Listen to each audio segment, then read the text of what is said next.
SoundCartel. Just how important is networking in the age of AI? And what's the business case for environmental investing? Two business thinkers weigh in on these timely themes in this week's episode.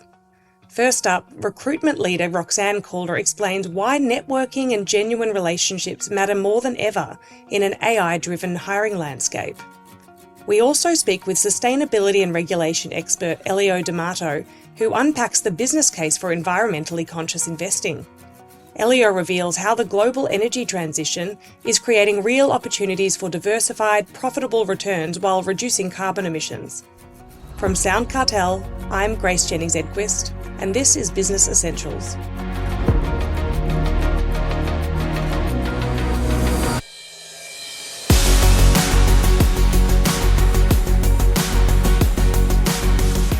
Our first guest is Roxanne Calder, Managing Director of S10 Recruitment. Artificial intelligence is increasingly shaping how we communicate and hire, but Roxanne says there will always be a place for genuine human connection. She outlines some great practical tips on how to build authentic relationships through curiosity, generosity, and what she calls micro-touches. She also shares the biggest networking mistakes people make. To get started, Roxanne tells me what real human connection means today and why it still matters so much. I think it's sort of a strange paradox because we use AI so much for so many tools that we're probably not even realizing. It's just become so much quicker and more automated. But the more that we use AI, I think the more that we actually need that human connection. And even if you take that out of the context of the question that you just asked, but if you think about how we are able to connect so much now, and yet I feel like as a group, as a collective, we are more disconnected than ever. So I think it's something that we have to be so aware of. We're humans, we need humans. Absolutely. With AI tools now screening resumes and even sort of predicting fit for roles, what role does human connection still play in hiring? And how can job seekers stand out? AI will help you get through the pipeline, and it's on both sides. So it's, the hiring manager, and then it's also for the job seeker. But the thing with that is, like I said, it'll get you through the pipeline, it'll get you the interview, but the interview is that human connection, and that's the piece that will get you the job.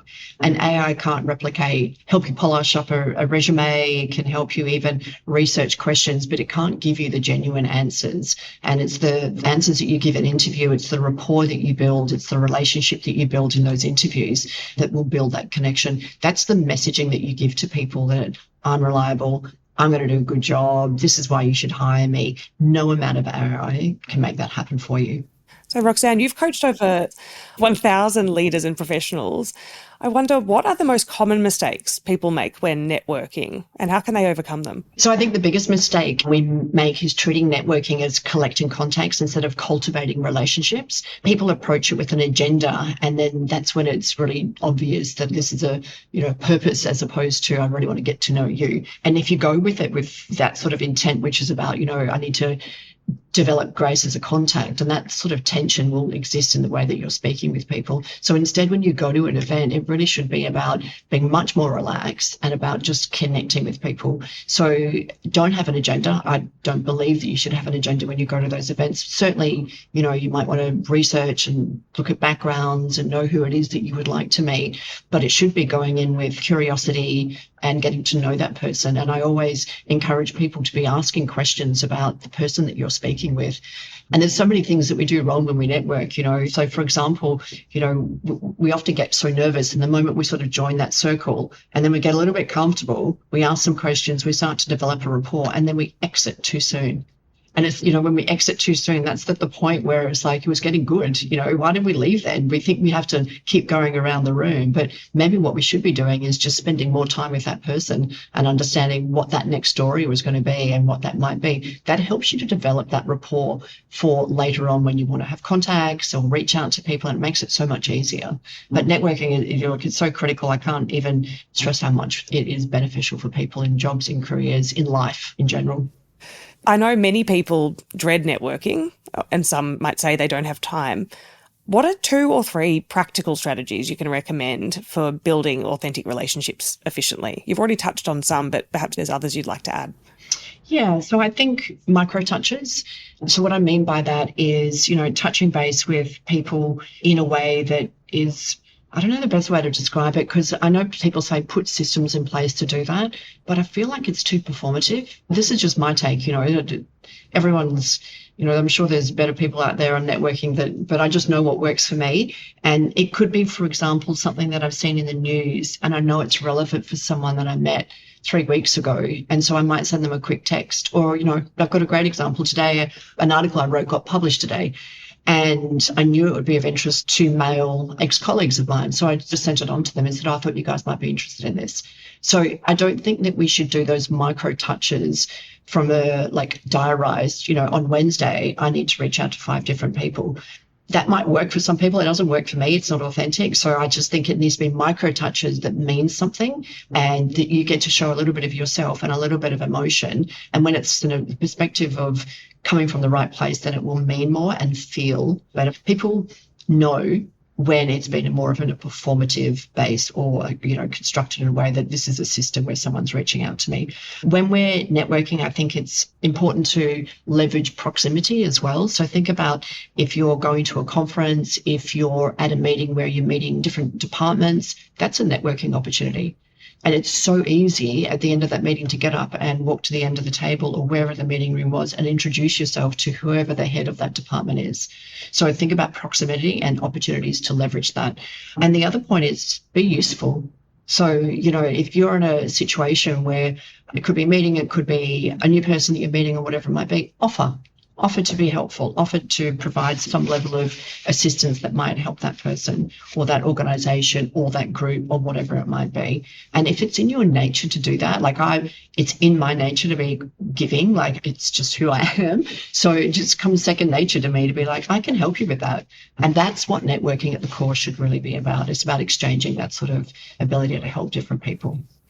I wanted to ask about networking internally inside a company, because we often think about networking as external, so meeting new people. But how important is internal networking within one's own company for career growth? Well, I think it's probably one of the most important aspects, and we neglect that and we don't even understand how that works. So you need to be able to network within your own organisation. So if you've got a big organisation, you should be across different departments, ideally, and introduce yourself, have coffees, all those sorts of things, and be in regular contact. Equally, you don't know where people go in the future. So that's how you then develop your external networks as well. And you want to think about your boss, your current boss. They might leave the organisation and therefore become a future network as well. Your colleagues. For anyone who enters the workforce, that's the ground point of when you should be developing some of these networks. They might be colleagues and friends, but when they move on, that's part of your network.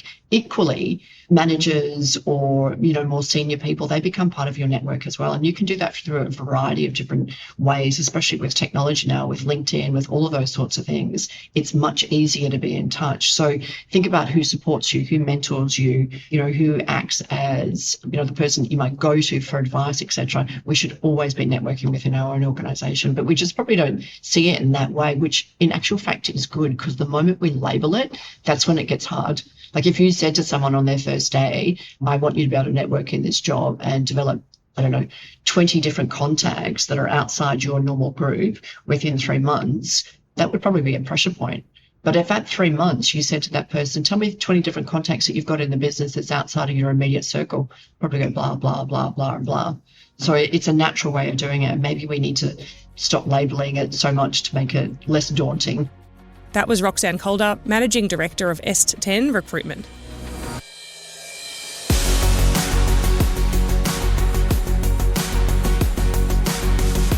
Now to environmental investing. Elio D'Amato is co-founder and executive director of EnviroInvest. He joins us to share his thoughts on why environmentally conscious investing is no longer just an ethical choice, but a compelling investment opportunity. Drawing on 3 decades in equities, Elio explains the business case behind the energy transition and how reducing carbon emissions could shape profitable portfolios for decades to come. He begins by telling me briefly about his background and how it led to his current position. I've been in equities for 3 decades. The dark art of the share market, as it were, has been my poison to date, and dealing with retail share investors, basically the manner that has kept me going. But this is different. My business partner, Chris Batchelor, who like me is also very experienced in the direct equity space. And he also writes for Kaplan, who provide CPD or continuing professional development points here for the finance industry. Anyway, he did a big piece on the environment. And his conclusion was that he found that it was actually very difficult for an investor, despite the billions which has been put into this space, to actually have a diversified portfolio of those environmentally conscious assets. Basically, the thematic we think is going to play out not only for the next decade, but for centuries to come. And therefore, there was a real opportunity for investors to participate in this growing field. And particularly now, given that a lot of the sizzle has gone out of the space, is now quite an opportune time to develop a portfolio which is focused on the environment. I'm going to start by asking about just something for people who might not be familiar. What actually is environmentally conscious investing, and is it basically the same thing as ESG, which they may have heard about? Look, ESG is a buzz acronym that stands for environmental, social and governance. It has been around for years, but let's face it, in our view, the E, which is the environment, that leads to excess returns. The S and G, well, look, that's cool. It's pretty nice. But in our view, it doesn't really contribute to the overall returns as the environment does. Therefore, environmentally conscious investing is really focusing on that E element. And in our view, basically, we want to seek a reduction of carbon, our carbon footprint, as it were, and ultimately make that blue and green sphere, which is floating in space, a better place tomorrow than what it is today. Now, that said, this was all started back in 1963 by the US, actually, who introduced what they called the Clean Air Act. Back then, it was groundbreaking, and we've seen a significant amount of companies on the back of that really try to find ways to cut their pollution contribution, as it were, and have made numerous investments into that. The fact of the matter is that whilst governments across the entire world have definitely bought into it, the reality is that it's going to take corporations to get us over the line, and more specifically, the capital that they have to invest. So therefore, in our view, we think that, investor capital is going to be needed to meet these objectives, and therefore it's a viable option for many investors. I'm wondering, what do you wish everyone would know about environmentally focused investing? Perhaps there's like a misconception or misunderstanding you'd like to correct? Look, I suppose I want to start by saying that we're not Robinson Crusoe in regards to this.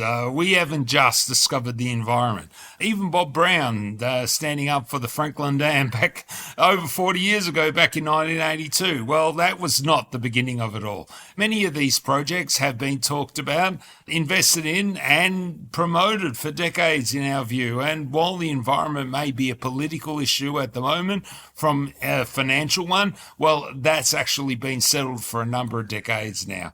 The problem is that many investors don't understand the environment. Even if they do, they think they must employ a scattergun approach, whereby basically 9 companies that they invest in go broke and one shoots the lights out, which ultimately drives the returns that they are able to generate. But in reality, again, in our view, environmentally conscious investments or assets, as it were, have been around for quite a while now. Some of them even generate some income today, which is also a key consideration of what we look for. Basically, that we urge investors to open their eyes, put the politics aside and really look at it through an investor lens. So you can be stubborn, fight against it if you want, but, our Prime Minister said that basically, in his speech to the UN, he said that, the energy transition is the largest event that we've seen since the Industrial Revolution, and we tend to agree with that. So you can sit on your hands and do nothing, or you can take some of the pie, which is what we urge investors to do at the moment. This brings me to my next question, which is, I guess, the big one, and you've touched on it a bit, but what is the business case for this type of investing? So I suppose, can investing in environmentally friendly or sustainable businesses be profitable? Maybe you could speak a little more to that.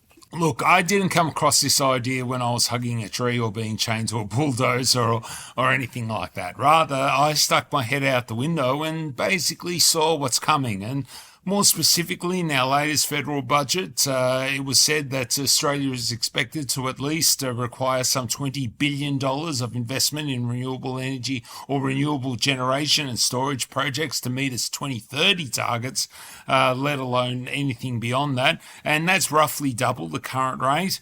Globally, the International Renewable Energy Agency said that by 2050, which is our goal for net zero, of course, that clean energy globally, or investment in that space, will work out to be around $110 trillion. So again, we're not necessarily discovering this for the very first time.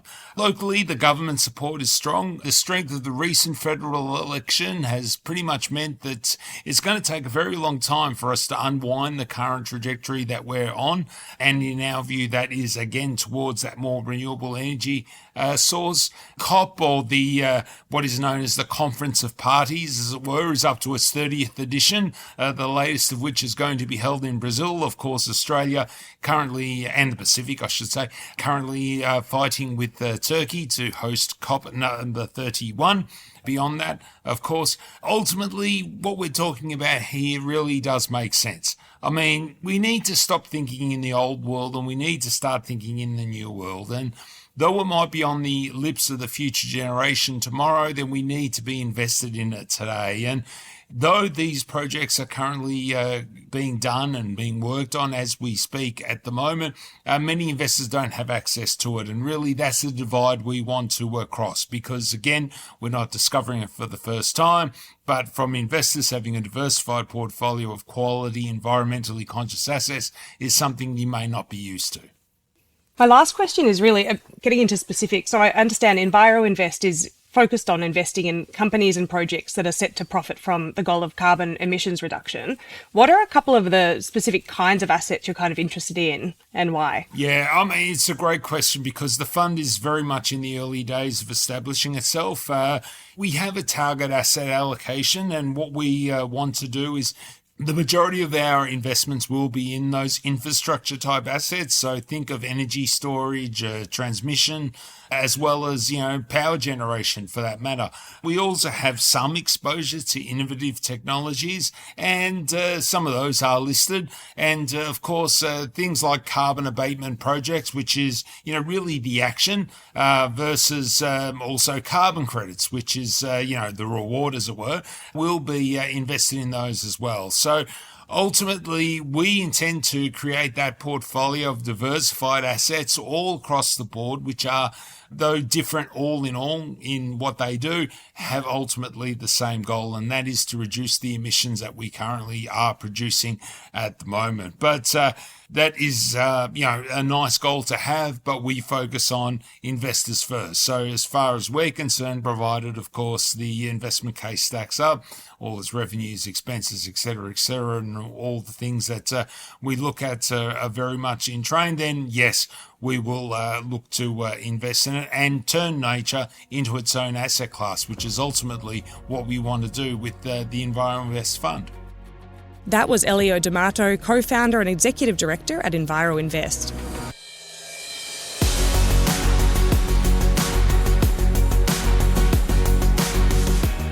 Thanks for joining us for this week's episode. Follow Business Essentials podcast across social media and head to businessessentialspodcast.au for more. Business Essentials is a SoundCartel podcast. Producers are Nick Schillberger, Nicole Goodman and myself. Technical production is by Pete Letts. I'm Grace Jennings-Edquist. Thanks for listening. We'll bring you more Business Essentials next week. SoundCartel.